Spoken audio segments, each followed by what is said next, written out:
Sen har jag alltid tyckt att det har varit intressant att fundera på det här med pengar i största allmänhet. Vad är pengar för någonting? Var kommer pengar ifrån? Hur har det sett ut historiskt? Och nu händer det ju väldigt mycket då.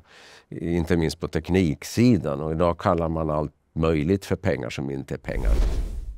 Välkommen Stefan Ingves. Ska vi börja med stablecoins? Vad är det för någonting? Det är väl en typ av stabil kryptovaluta. Vad tycker du om det? Ja, det beror väldigt på vilken ände man börjar. Därför att om du börjar i änden krypto, och jag skulle snarare kalla dem för kryptotillgångar, för att ingenting krypto idag är egentligen valuta så som vi känner dem. Man vill gärna kalla det valuta, men det är någonting annat. Så det är den ena änden, och sen i den andra änden, extremänden, det är centralbankspengar. Så att det beror på liksom var man börjar. Men om vi då börjar i kryptoänden, så är det så att idag finns det flera hundra krypto ditt och datt. Och ganska många med väldigt konstiga namn. Och det är ungefär som att handla frimärken eller tavlor. Och en stor del av det där är ren spekulation och förmodligen också skatteundanflykt och penningtvätt. Men du kan ju egentligen inte idag köpa någonting med hjälp av krypto. Utan på något sätt så måste du då in i någonting stabilare. Och då när man pratar om stablecoins, så vi kan argumentera om de verkligen är stabila eller inte. Då har du någon form av underliggande värde. Och då ska du liksom tillbaks in i den gamla världen. Därför att det underliggande värdet är då i regel, säg statsobligationer eller traditionella bankdepositioner eller någonting sådant. Och då säger man att men då har du någonting som är stabilt, och då kan du använda det mera eller bättre eller snabbare när det gäller betalningar jämfört med liksom ursprungskrypto eller vad vi ska kalla det. Mm. Men så det är kryptovalutor som är knutna till ett stabilt värde. De ska alltså vara knutna till exempel en fiatvaluta, i majoriteten av fallen dollar. Och företagen som utfärdar valutorna behöver ha reserver som motsvarar det här värdet. Ja, ett sätt att beskriva det här, och då de på IT-sidan tycker inte om att lyssna på det. Det är att säga följande, att det finns nästan ingenting nytt här i världen när det gäller pengar. Allt det här har vi sett tidigare i en eller annan form. Och när man nu då fokuserar på underliggande värden idag, då kan du säga att det är ju ungefär jämförbart med en penningmarknadsfond. Eller en fond av något annat slag. Eller en bankdeposition eller vad det nu är. Eller det vi kallar ibland, om man studerar det här, för en smalbank. Vad är då en smalbank? Jo, en smalbank är en bank som tar emot deposits och som placerar alla tillgångar i statspapper och som inte lånar ut till någonting annat. Och i det avseendet så är då de här nya fenomenen mera fråga om vilken teknik använder jag och vad placerar jag i. Och hur jämförbart är det då med fenomen som vi har sett tidigare? Ja, för om vi jämför med en penningmarknadsfond, då är det väl att man investerar i likvida tillgångar, säkra tillgångar men likvida tillgångar som man kan sälja av om det skulle behövas snabbt. Vad kan man dra för lärdom av det då? Ja, den lärdom man kan dra av det är att marknader fungerar som sämst när du behöver dem som mest. Och det är inget nytt under solen när det gäller det. Och vi har ju återkommande episoder när det gäller penningmarknadsfonder. När man trodde att det var likvitt fast det inte var det. Och det har ju då sen i olika omgångar, till exempel under den stora globala finanskrisen, lett till händelser där helt enkelt centralbankerna har fått gått in och antingen lånat ut pengar direkt ifrån penningmarknadsfonderna eller på ett eller annat sätt liksom stöttat dem. Och de här frågeställningarna, de försvinner ju inte överhuvudtaget när det gäller det vi kallar för stablecoins. Därför att det är inget nytt under solen när det gäller detta. Men själva transaktionsteknologin kan ju vara annorlunda därför att du har en blockkedja till exempel. Och i en penningmarknadsfond så har du normalt sett liksom ett bokföringssystem med en motpart, det vill säga penningmarknadsfonden som sådan. Så att om man använder begreppet insättning eller om jag använder begreppet andelsbevis, så är ju då, kan tekniken vara lite olika hur du flyttar runt de här andelsbevisen. Men frågan kring, är det verkligen värt 100? Får jag tillbaks mina pengar, vad man nu då menar med det i den här världen, när jag vill ha mina pengar? De frågeställningarna, de har inte ändrats på flera 100 år. Nej, men man har ju ändå infört reglering nu, Genius Act i USA i somras som signerades. Och det ska väl, ambitionen är ju att säkerställa att det finns reserver att backa upp de här valutorna med. Det är riktigt, därför att någon form av reglering eller någon form av lagstiftning som så att säga definierar inom vilken låda du ska befinna dig. Det är bättre jämfört med ingen reglering alls, därför att regleringen syftar ju till att man ska kunna förstå bättre än tidigare vad är det jag köper.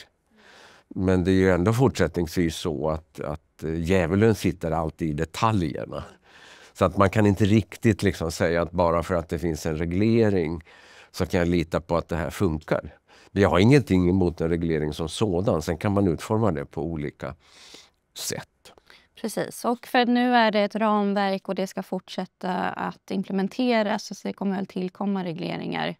Men låt säga att det ändå, att man kan säkerställa att det finns ett värde och att man har kapitalkrav på reserverna till exempel. Skulle det i så fall innebära? Jo, men när du säger kapitalkrav på reserverna, då har du ju bara de facto återskapat en bank. Det är ju det som är liksom kärnfrågan alltid i detta, att man hävdar att man har någonting nytt och unikt. Och så när man skrapar på ytan så är det kanske inte alltid det. Men det som är nytt och unikt, och det tycker jag är viktigt, det är själva transaktionsteknologin. Och den kan ju användas i alla möjliga olika sammanhang, också av det som vi kan kalla för traditionella eller gammelbanker eller centralbanker eller vilka det nu är. Ja, just det. För nu ser man ändå att banker också börjar intressera sig för stablecoins. SEB med flera europeiska banker har ju börjat undersöka en kryptovaluta, stablecoin. Även Swift till exempel börjar ju nu undersöka en blockkedja. Är det liksom ett tecken på att man börjar känna sig pressad då av den här utvecklingen kanske? Det är väl ett tecken på att allt fler accepterar och förstår och lär sig något om var teknologin befinner sig i dagsläget. Och då, om man är utsatt för konkurrens, då behöver man ta sig en funderare på, kan jag använda den här teknologin till någonting som skapar mervärde för både mig och mina kunder? Och då startar man en väldig massa olika projekt för att liksom fundera kring det. Men det är fortfarande så, och då talar jag för mig själv, och jag är ju inte liksom anställd av något bolag och djupt inne i det här. Så det är så att om man skrapar lite grann på ytan och försöker liksom klicka vidare när någon säger vi ska göra det och det, då kommer man inte särskilt långt. Och det är fortfarande så att djävulen sitter i detaljerna när det gäller detta. Men du sa det, du jämförde de här utfärdarna då med banker. Om man ser till marknaden just nu så utgör de väl inte en jättestor del. Jag läste mig till $300 miljarder man mätt i de här 2 största utfärdarna i USA. Men USAs finansminister har ju sagt att det finns en potential att växa till $2000 miljarder. Innebär det då, låt säga att det skulle växa så pass mycket, att de här företagen får nya rollen som banker?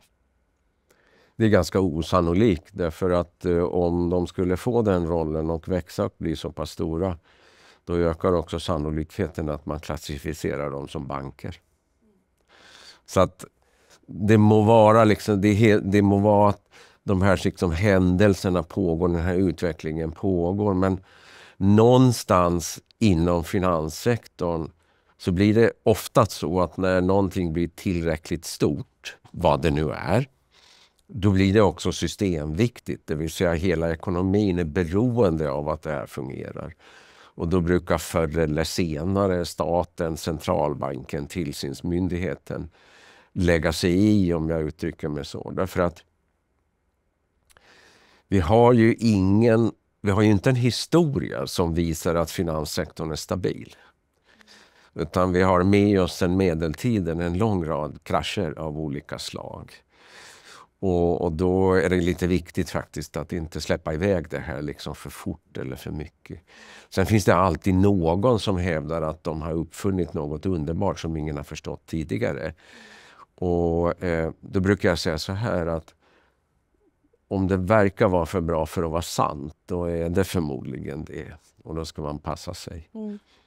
Vad finns det för vinnare och förlorare på stablecoins då? Om man ändå tänker att det kan ge snabbare och effektivare betalningar till utlandet. Alltså förlorarna är de traditionella bankerna om de inte anpassar sig. Därför att de traditionella bankerna har ju det vi kallar för legacy systems, det vill säga gamla datasystem. Och då är det då om man inte kan, vill eller orkar anpassa sig till den nya världen, ja då blir man dyr och långsam eller förblir dyr och långsam. Det är klart att då försvinner naturligtvis affärerna så småningom någon annanstans. Men det här är ju en slags evig evolution. Så att det är ju inte så att de tjänster som banker tillhandahåller kommer att försvinna. Därför att i alla samhällen så behöver vi banker på ett eller annat sätt. Utan det är snarare fråga om vem är det som äger dem, vem är det som driver dem, vilka tekniska system använder man. Men det är klart att de som finns idag i finanssektorn, de behöver ju då naturligtvis se om sitt hus. Och trycket idag kommer ju ofta utifrån i den meningen att det kommer från IT-sidan och sen så kommer det ifrån de här stora globala IT-företagen eftersom de har en kundbas som består av hundratals miljoner eller miljarder människor. Och då om man lyckas fånga individer i den här kundbasen och också få dem att göra finansiella transaktioner, då blir det naturligtvis ett hot mot existerande, låt mig kalla dem för gammelbanker. Mm. Ja, men för det är det jag undrar. Vilka är det som ska använda stablecoins egentligen? Här i Sverige så har vi har ju Swish i alla fall. Men eventuellt att det är svårt att göra utlandsbetalningar. Det tar ju flera dagar. Finns det något behov av? Det är ju så för svårt att uttala sig om det. Men Sverige har ju ett välutvecklat finansiellt system. Så att i det avseendet så har man ju inte i det dagliga egentligen behov av att flytta in någon annanstans. Så att den svenska kronan fungerar ju, om jag uttrycker mig på det sättet. Så att för att liksom köpa någonting eller sälja någonting, då behöver ju jag inte i vår värld liksom använda dollar i något annat hörn av världen. Men samtidigt så är det ju så att det finns ju många länder där då det finansiella systemet är rudimentärt. Eller där man har drivit en ekonomisk politik som är sådan så att man har extremt hög inflation. Och då blir ju den egna valutan, vad den nu råkar heta, i det närmaste oanvändbar. Och då behöver man ju som samhällsmedborgare på något sätt skydda sig. Och då finns det ju ett intresse av att liksom använda någon annans pengar. Ett sätt att beskriva det här i allmänna ordalag, det är att säga så här att jag bor i land X och här tillhandahåller de en produkt, en tjänst som kallas för land X pengar.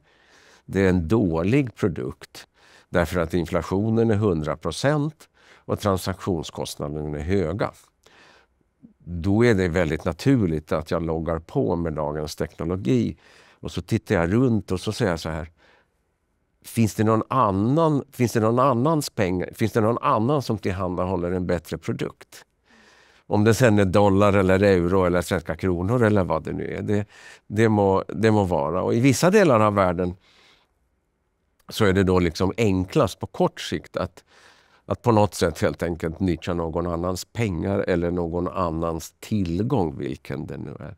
Och det ser man ju liksom i länder med stora problem. Då pratar jag Zimbabwe, jag pratar Venezuela. Jag pratar framförallt länder som har en väldigt gammeldags valutareglering som man då försöker ta sig runt så att säga på ett eller annat sätt. Så att man ska skilja mellan hyggligt välfungerande system och där är inte incitamenten så stora att liksom flytta ut därifrån, om jag uttrycker mig så. Och sen så har vi då andra länder där man har kraschat systemet fullständigt. Eller om jag tar Argentina till exempel, där man systematiskt kraschar systemet gång på gång och där man tyvärr aldrig verkar lära sig. Och där så är det ju så att historiskt så hade man dollarsedlar i madrassen. Och Turkiet är ett annat sådant exempel. Och idag så behöver man kanske inte ha dollarsedlar i madrassen, utan man kan då göra det här via internet istället. Men ECB har ju uttryckt en viss oro för stablecoins ändå. Är det en berättigad oro? Ja, det är ju en berättigad oro i den meningen att ECBs roll är att tillhandahålla en fungerande valuta, euron. Och då kan man inte bara sitta med armarna i kors och liksom låta världen springa ifrån dig. Utan då är det ju deras jobb liksom att se, ja men kan vi då tillhandahålla någonting som så att säga bevarar intresset för euron som valuta i vår del av världen. Och samtidigt så har du de här två, så har du ett antal stora parallella skeenden som man måste vara observant på. Därför att i Kina så kommer man förr eller senare att skapa en kinesisk digital valuta, och i en viss mening så kan man säga att de har det redan i någon form när det gäller olika betalningssystem. Och samtidigt så har man då det amerikanska skeendet där man då fokuserar på stablecoins som man kallar det, och det är något av en privat lösning. I Kina har man en statlig lösning på ett eller annat sätt, eller i varje fall så är man uppbackad av staten på ett helt annat sätt än i många andra delar av världen. Det låter som att det kommer finnas en hel del aktörer då på den här marknaden, Swift också och stablecoins. Hur tror du att det kommer att utveckla sig framöver?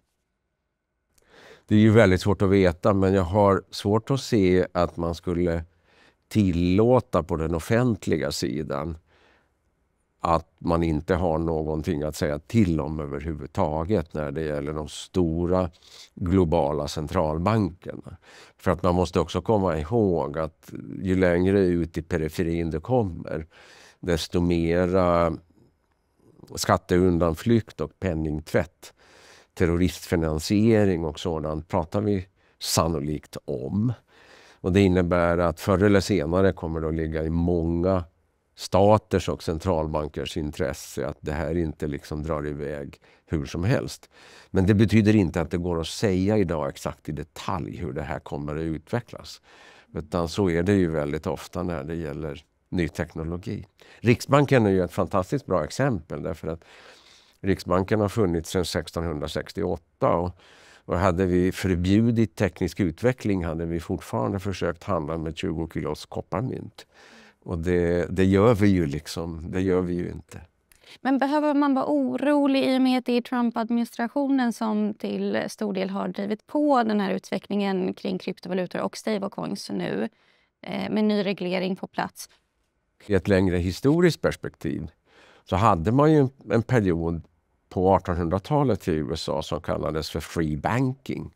När alla privata banker gav ut egna sedlar. Och det är liksom någon slags jämförelse med stablecoins i dagsläget. Och det slutar ju med förskräckelse. Och det var ju först när man skapade Federal Reserve som systemet stabiliserades. Så att det finns på en del håll i världen, och det är mer en ideologisk fråga, så finns det en dröm om att skapa pengar som staten eller stater inte har något med att göra överhuvudtaget. Och många sådana försök har också gjorts historiskt, men normalt sett, i de allra flesta fall har de systemen kraschat förr eller senare. Kan stablecoins leda till en bankrusning? Det beror på hur man designar dem. Och det beror på vad det är för tillgångar som finns under dem. Och det beror också på var de här tillgångarna är lokaliserade. Så att det inte bara är fråga om till exempel att du håller, låt oss säga, amerikanska statsobligationer.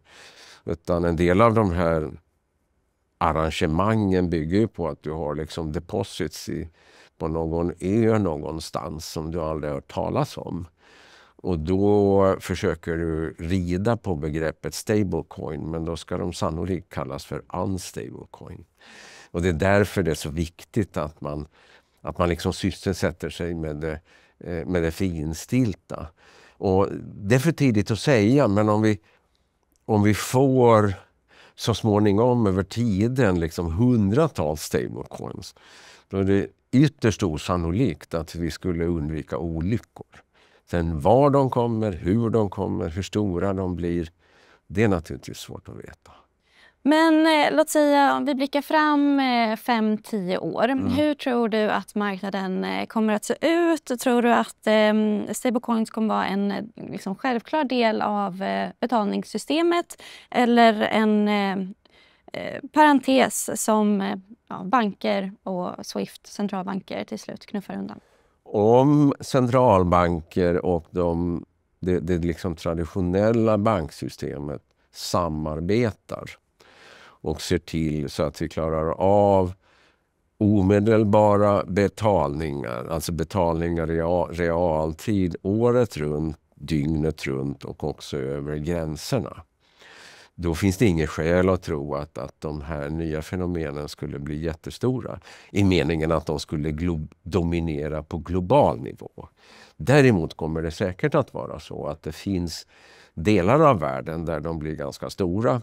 Och inte minst delar av världen där de kanske till och med blir dominanta. Därför att man har förstört penningvärdet. Man har förstört den egna valutan. Därför att man har drivit en katastrofalt dålig egen ekonomisk politik. Och det innebär att det mest sannolika, men jag kan ha fel om allting, det är att du kommer att se de kommer liksom att leva parallellt. Mer eller mindre och på lite olika sätt på lite olika håll. Därför att det är osannolikt att stater skulle tillåta att det vi kallar för penningpolitik eller det vi kallar för gillt betalningsmedel skulle liksom försvinna ut genom fönstret bara därför att tekniken ändras. Stort tack Stefan för att du gästade. Tack.